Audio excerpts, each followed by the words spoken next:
Praise the lord. May 20వ తేదీ 2024.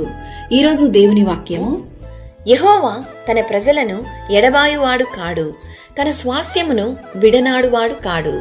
కీర్తనలు 94వ కీర్తన 14వ వాక్యము. యెహోవా దయాదాక్షిణ్య పూర్ణుడు, దీర్ఘశాంతుడు, కృపా సమృద్ధి గలవాడు.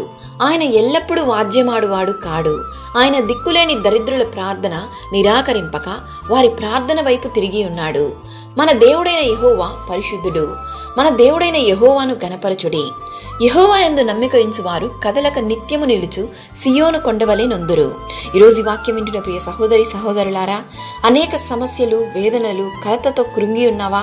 స్థిరమైన ఉద్యోగం లేదని, వివాహ జీవితం కుదరలేదని, గర్భఫలం కొరకు దేవుని సన్నిధిలో ఎదురు చూస్తున్నావా?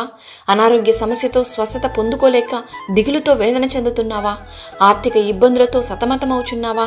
మనశ్శాంతి లేక, కుటుంబంలో సమాధానం లేక దేవుని సన్నిధిలో వేచి ఉండి ప్రార్థిస్తున్న నీతోనే ఈరోజు ఈ వాక్యం ద్వారా దేవుడు మాట్లాడుతున్నాడు.